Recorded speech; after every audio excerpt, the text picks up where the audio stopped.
Dans Solo Leveling, Jin regarde des images du donjon de rang A qui est apparu, pendant que Park Jong-soo explique que la taille physique d'une porte et son rang ne correspondent pas toujours. Cependant, une immense quantité de mana s'en échappe. Jin demande si cette porte a été classée en rang S et Jong-soo répond que c'est juste à la limite du rang A. Il ajoute que c'est la plus grande porte jamais apparue à Busan. Cela fait penser Jin, qui se dit qu'il pourrait retrouver Ju-hee à Busan pour manger des sushis. Jong-soo lui explique ensuite que l'association essaie de les empêcher d'entrer à cause de l'absence de chasseurs de rang S dans leur équipe. Il précise que si Jin les rejoint dans l'attaque, ils réussiront à gérer le raid et qu'il sera bien payé. Normalement, les chasseurs de rang S reçoivent environ 10% des bénéfices d'un raid, mais Jong-soo lui offre 20% pour ce donjon. Jin répond alors 50-50. Cela surprend le maître de la guilde. Jin insiste pour être traité comme une guilde et non comme un individu, mentionnant qu'ils viennent de créer la Hajin Guild. Jong-soo tente de négocier une part de 60-40, mais Jin coupe rapidement la discussion.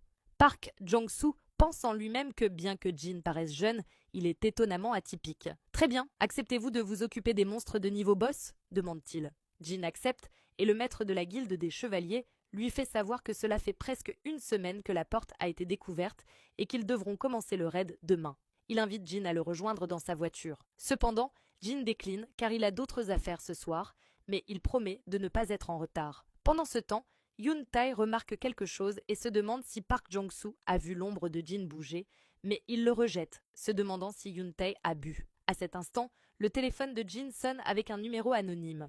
Il s'excuse et prend l'appel. C'est sa mère qui lui annonce qu'elle vient d'acheter un téléphone portable. Elle lui dit qu'elle voulait juste entendre sa voix et s'excuse si elle l'a dérangé. Jin répond « Pas du tout » avant de l'inviter à dîner ce soir, ce qu'elle accepte avec joie. Le lendemain, à Gwangnali, Busan, les chasseurs de la guilde des chevaliers attendent autour de la porte pour commencer le raid. Jong-soo est légèrement irrité, se demandant pourquoi Jin n'est pas encore arrivé, surtout qu'il commence dans 5 minutes. Pendant ce temps, Jin observe le mauvais temps et se demande si Jina a pris son parapluie avant d'utiliser l'échange d'ombre. Pendant ce temps, à l'école, 3 élèves se promènent dans les couloirs en se plaignant d'avoir à aller chercher des fournitures pour le professeur d'art. « Combien de statues en plâtre devons-nous apporter ?» demande l'un d'eux. « Il y a 6 groupes, donc probablement 6. Même si on n'en prend qu'une, on devra revenir. » Un autre garçon se plaint de la poussière et se demande quand cette salle a été utilisée pour la dernière fois. À ce moment-là, un garçon remarque une porte au fond de la salle. Son camarade, qui s'approche, lui demande pourquoi il a si peur.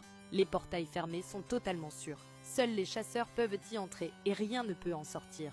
Il faudra environ une semaine avant qu'elle ne s'ouvre, explique-t-il. Tu disais que cette salle était laissée à l'abandon depuis tout ce temps.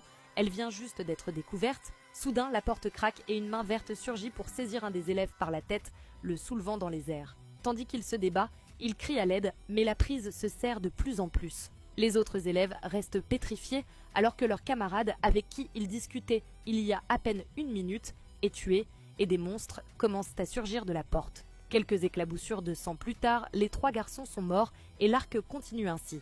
Abonne-toi pour la suite.